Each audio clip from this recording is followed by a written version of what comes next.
Hi, everyone. Welcome to our first Linfield Coaches CatChat of the 2023 football season. Joe Stuart here with head football coach Joseph Smith. Coach, how you doing today? Doing great, thanks. Let's get into it. I mean, you guys obviously are already about a month into the season if you include training camp and everything. 2 games under the belt and a 2-0 record. Always looks pretty nice. Obviously coming off a very successful season last year. Had some turnover, but a lot of reloading and a lot of guys who have returned to their starting positions. But with a 2-0 start against tough, out-of-conference, out-of-state opponents, just where are your thoughts on where this team is heading into conference play right now? Well, coming into this season, we were quite concerned with just the amount of kids we lost up front, and both offense and defensive line. I mean, it doesn't take a brain surgeon or anyone to figure that out. So we lost a lot up front, and some great players too. Not just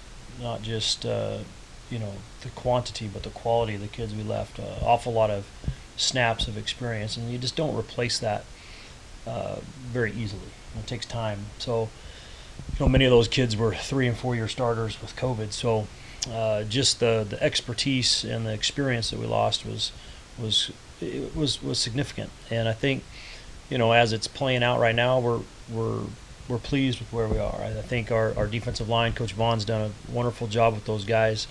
Obviously Sievertson and Frazier are back, and they were great last year, but we don't have as much depth, as we've had. So we're trying to develop some depth along that defensive line, and I think that's coming around. And the offensive line, same situation there. We lost some All-Americans and some great players, and Coach Heck's done just a really good job of bringing some guys around. I don't know that we're not where we want to be yet, but that's to be.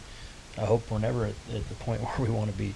I guess that's not true. I'd love to be perfect, but doubt we will. So we'll always be trying to get better, and I think the guys are. We can certainly improve in our schematics and our technique, and that's exciting when you realize that we're doing well, and yet we still have a lot of room for improvement still. Yeah, so let's talk about the offense a little bit. You mentioned the developing offensive line, but the guy behind them, Blake Eaton, he's going into his second year as a starter and is coming off an all-conference and all-region caliber season. Where is he kind of in his growth as Linfield's starting QB, and where will you kind of look for him to excel this season? Well, I think Blake's he's played well, and I thought he had a really good game, actually, our last game against Redlands, in terms of just decision-making, and he's protecting the football, and we had a fairly conservative approach to the game last week, in terms of just the way we went about trying to win that game. So I was real pleased with that, and I think Blake's going to get better and better as, again, the more snaps that he takes and the more confident he gets, and so I'm pleased with where he is. Certainly he can get better too, as we all can, but he's playing well. And then, I mean, the rushing attack has looked really solid to start the season. Obviously, that's always been a fundamental piece for any successful offense. But over 100 yards in both games, averaging over 4 yards an attempt right now. When it's led by a guy like Connor McNabb, obviously it's going to be solid. But what's led to some of the early season success running the football?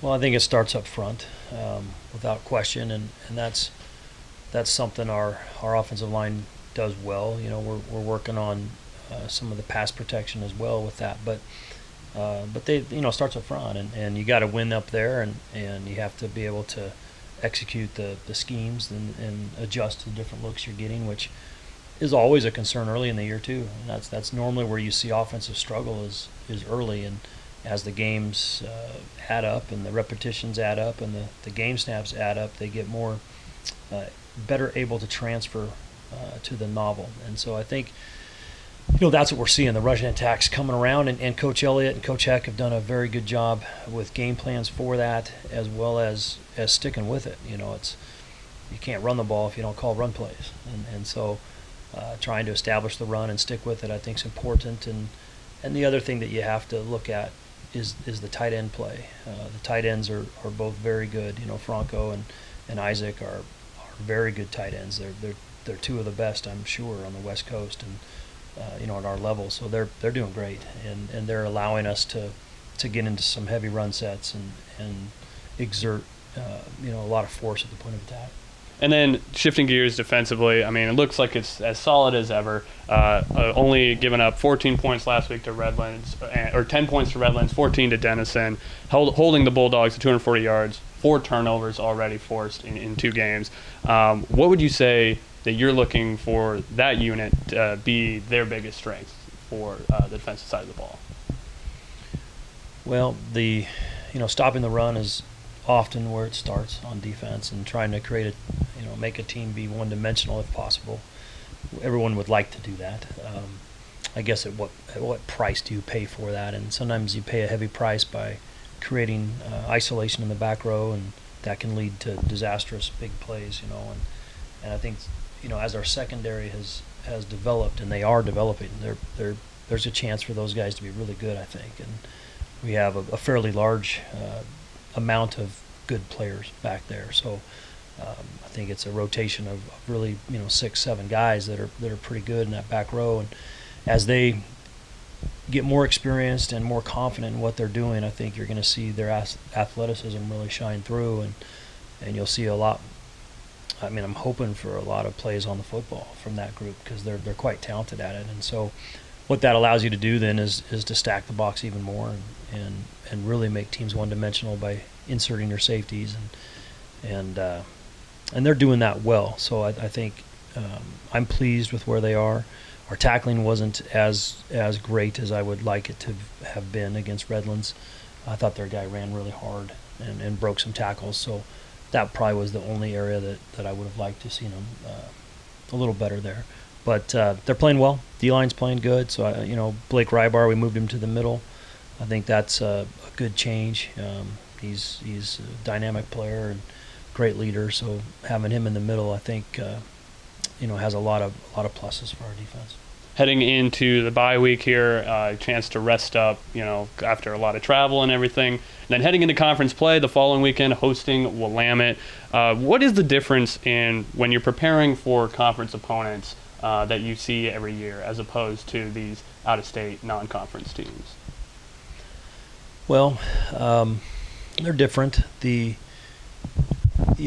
travel to Denison was quite difficult, and we're pretty tired, So I think having the bye week was really important.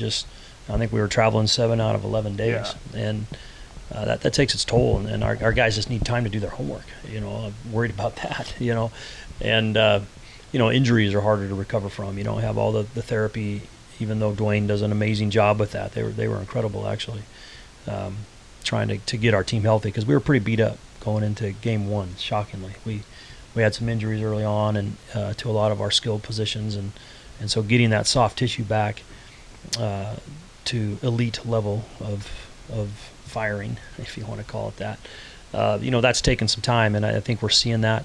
This week will be huge for that. So in many ways, this is just a recovery week for us. Get back to basics with some fundamentals, and try to get our team healed up for a good run here, because we really were missing some guys, and still are. We'll get them back, but I think that's probably priority 1 for me. As far as preparing for conference opponents, we knew nothing about Denison. You don't know anything about the level of competition. It's hard to judge player talent, because you don't know what you're comparing it against. Even Redlands, we're so familiar with them that they don't count. We've played them so much, they feel like they feel like a conference opponent. So I think that maybe is more similar to a Northwest Conference team because of the familiarity. Obviously, the travel makes that a different game in that regard. But as far as playing teams, there's history, and so there's counters to counters, and what are they going to do this year? That type of a schematic game, maybe with coaching staffs per se, but any more than that, there's just great familiarity. So you can, I guess, there's pluses and cons to that. Any plans for the bye weekend for yourself? I haven't even gotten that far, so I'm sure we'll do something.